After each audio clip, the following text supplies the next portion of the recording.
Presenting Pearl Harbor. इस कहानी को सुनने के बाद आपको ये पता चलेगा कि वर्ल्ड वॉर 2 में अमेरिका क्यों शामिल हुआ।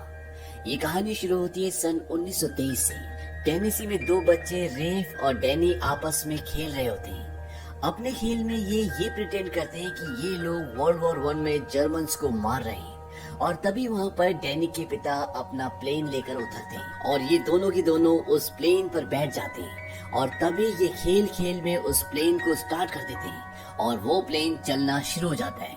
पर कुछ ही दूर जाने के बाद वो रुक जाता है। वहाँ पर डैनी के पिता आते हैं और उसे मारने लगते हैं। रेफ अपने दोस्त को बचाने के लिए डैनी के पिता पर हमला करता है और उन्हें कहता है कि तुम एक गंदे जर्मन हो।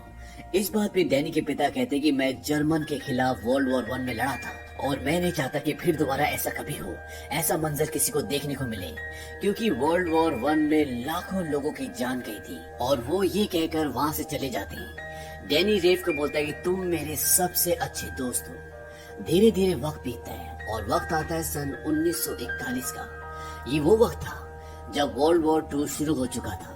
जर्मन ने यूरोप पर हमला कर दिया था, लेकिन अमेरिका अभी भी जंग में शामिल नहीं हुआ था। रेफ और डैनी अब दोनों बड़े हो चुके हैं और वो दोनों एयरफोर्स में लेफ्टिनेंट हैं। रेफ को उनका मेजर जिसका नाम जिमी है वो बुलाता है और वो उसे बताता है कि ब्रिटिशर्स ने तुम्हें ईगल स्क्वाड्रन के लिए चुन लिया है और अगर तुम जाना चाहो तो जा सकते हो।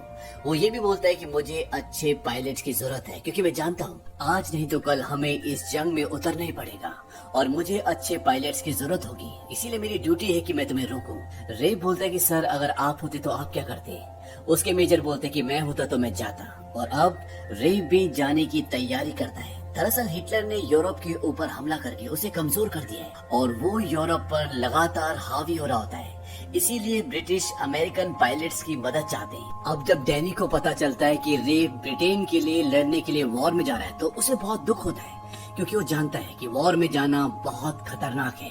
रेफ बोलता है कि मैं बहुत जल्दी 25 का हो जाऊंगा और उसके बाद ये मुझे फ्लाइट इंस्ट्रक्टर बना के रख देंगे और मैं एक फाइटर बनना चाहता हूँ, इसीलिए मुझे जाना होगा।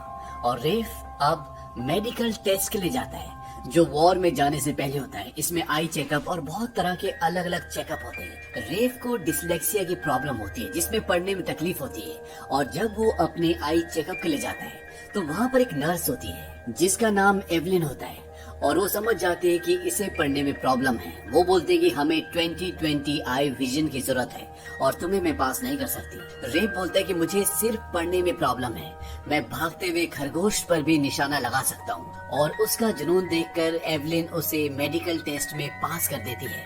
रेफ को एवलिन से प्यार हो जाता है और उसे अपने प्यार का इजहार करता है और अब ये दोनों एक दूसरे से प्यार करते हैं। एवलिन रेफ को कहती है पता नहीं पर्ल हार्बर पे क्या होगा।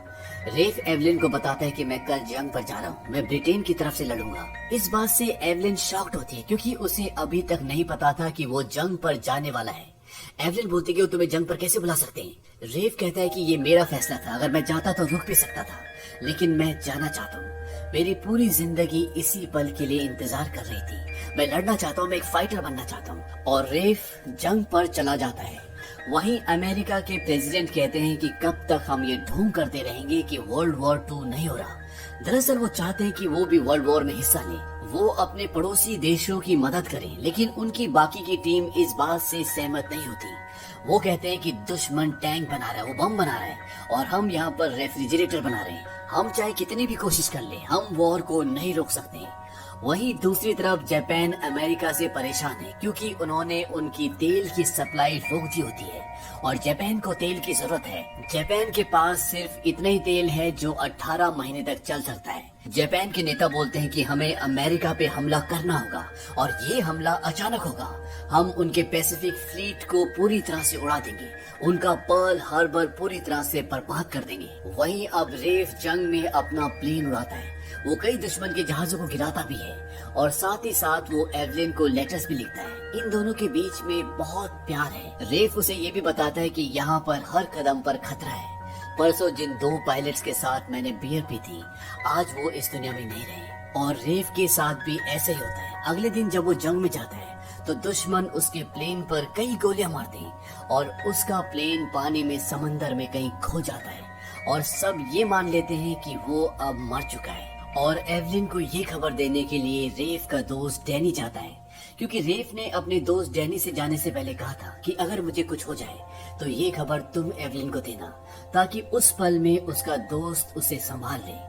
उसकी मौत की खबर सुनकर एवलिन पूरी तरह से टूट जाती है, लेकिन धीरे धीरे वक्त गुजरने के साथ यादें धुंधली पड़ना शुरू हो जाती है और एवलिन के दोस्त उसे बोलते हैं कि तुम्हें आगे बढ़ना होगा। साथ ही साथ रेफ का दोस्त डैनी एवलिन को पसंद करता है, वो उसकी जिंदगी में शामिल होना चाहता है और एवलिन को भी अपनी जिंदगी में आगे बढ़ना पड़ेगा। इसीलिए ये दोनों एक दूसरे के करीब आ जाते हैं और इन दोनों को एक दूसरे से प्यार हो जाता है। वहीं दूसरी तरफ जापान अब अमेरिका पर यानी कि पर्ल हार्बर पर अटैक करने की पूरी तैयारी कर रहा होता है। वो हर तरह से पर्ल हार्बर की इंफॉर्मेशन कलेक्ट कर लेता है, वो वहाँ की फोटोग्राफ लेता है और उन्हें पता होता है कि वहाँ पर कौन सा शिप कहाँ पर है, और साथ ही साथ वो रेडियो पे गलत मैसेज भेज रहा होता है ताकि अमेरिका को पूरी तरह से गुमराह किया जा सके।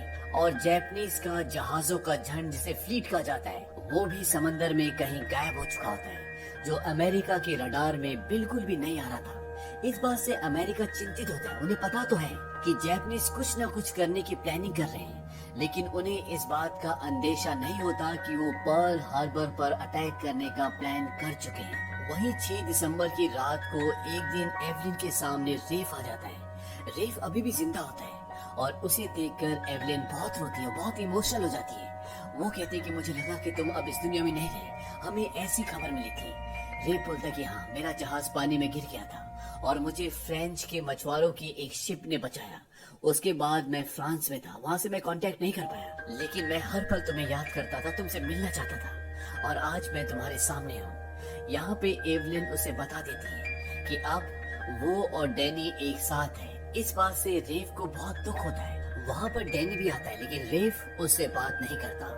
उसी शाम को रेफ के आने की खुशी में उसके दोस्त जश्न मनाते हैं और वहाँ पर डैनी भी आता है और इन दोनों के बीच में अब लड़ाई होना शुरू हो जाती है, क्योंकि रेफ को लगता है कि डैनी ने उसको धोखा दिया है। हालांकि डैनी रेफ को मनाने की, उसे समझाने की कोशिश करता है कि तुम्हारी मौत की वजह से हम दोनों बहुत दुख में थे और धीरे धीरे चीजें बदल गई, हम एक दूसरे के करीब आ गए, इसमें किसी की कोई गलती नहीं है। लेकिन रेफ उसकी कोई भी बात सुनने के लिए तैयार नहीं है। उसे लगता है कि उसके दोस्त ने उसे धोखा दिया है और इसीलिए इन दोनों के बीच में बहुत लड़ाई होती है। और आपस में लड़ने के बाद ये दोनों गाड़ी में बैठकर बातें भी करते हैं। डैनी बोलता है कि सब कुछ ठीक हो जाएगा। रेफ बोलता है कि मुझे नहीं लगता कि अब हमारे बीच में कुछ भी ठीक हो सकता है, और ये रात को उसी गाड़ी में सो जाते हैं। वहीं दूसरी तरफ ये भी दिखाया जाता है कि अमेरिका को अब पता है कि जापान उन पर हमला करने वाला है, क्योंकि उन्हें बहुत सारे मैसेजेस मिल रहे होते हैं जिन्हें अमेरिकन्स डिकोड कर रहे होते हैं। लेकिन अमेरिकन्स को ये नहीं पता कि जापानीज कहाँ पर हमला करने वाले हैं। जापानीज का प्लान होता है कि वो सुबह सुबह पर्ल हार्बर के उनके पैसिफिक फ्लीट पर हमला करके उसे पूरी तरह से तबाह कर देंगे और अमेरिका को हैरान कर देंगे। इसीलिए वो पहाड़ों से भी नीचे अपने प्लेन्स को उड़ाकर वहां तक लेकर आते हैं और वो पर्ल हार्बर पर हमला कर देते हैं।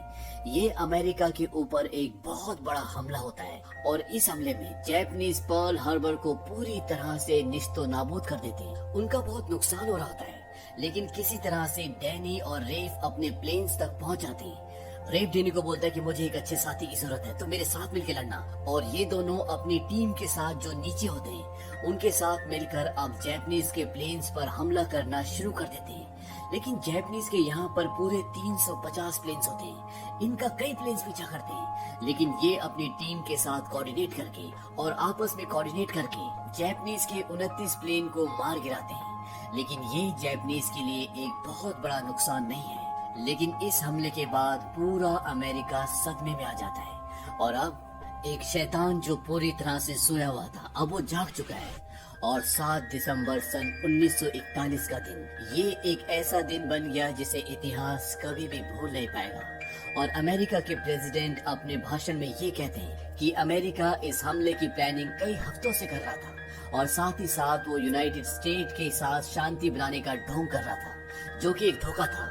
और अब अमेरिका भी वर्ल्ड वॉर 2 में पूरी तरह से शामिल हो गया है और वो जापान के खिलाफ जंग का ऐलान करता है। और रेफ और डैनी को कर्नल डूलिटिल के एक सीक्रेट प्रोग्राम के लिए भेजा जाता है, जो कि जापानीज के खिलाफ होता है। लेकिन वहाँ पर जाने से पहले एवलिन रेफ से मिलने के लिए आती है और वो उसे बताती है कि मैं प्रेग्नेंट हूँ, मैं डैनी के बच्चे की माँ बनने वाली हूँ। वो उसे ये भी बताते कि मैं तुमसे बहुत प्यार करती हूँ, मैंने तुम्हारे साथ अपनी पूरी जिंदगी सोची थी, लेकिन सब कुछ बदल गया। हालांकि एवलिन ने ये बात अभी तक डैनी को नहीं बताई होती कि वो उसके बच्चे की माँ बनने वाली है।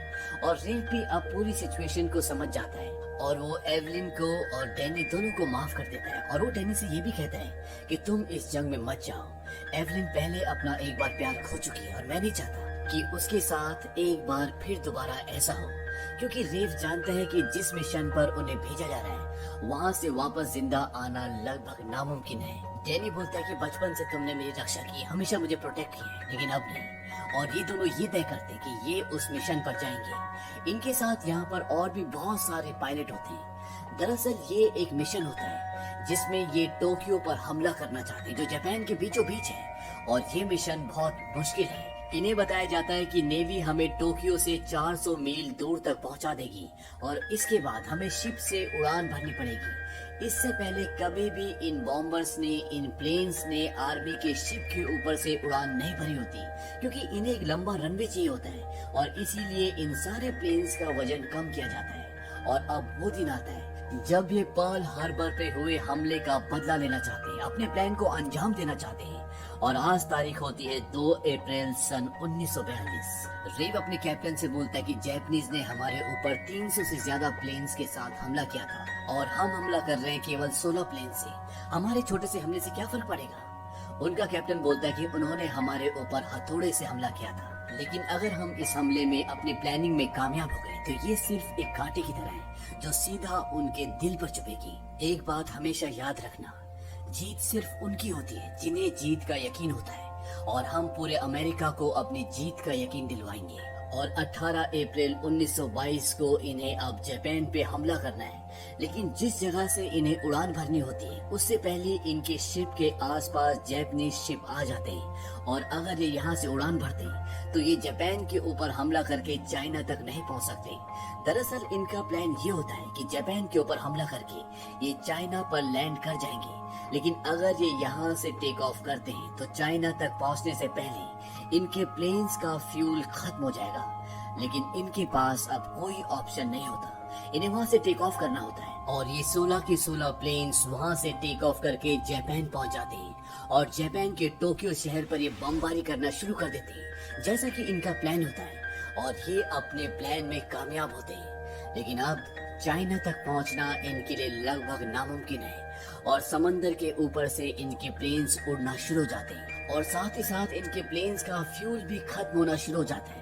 लेकिन तभी इन्हें जमीन दिख जाती है और बड़ी मुश्किल से ये सब वहाँ पर लैंड करते हैं। लेकिन डैनी और रेव का प्लेन वहाँ पर क्रैश होता है और क्रैश होने के बाद भी इन्हें वहाँ पर जापानीज सिपाहियों का सामना करना पड़ता है और वो डैनी को पकड़ लेते हैं, डैनी को ले जा रहे होते हैं। और इन सब के बीच में अब गन फायर शुरू हो जाती है।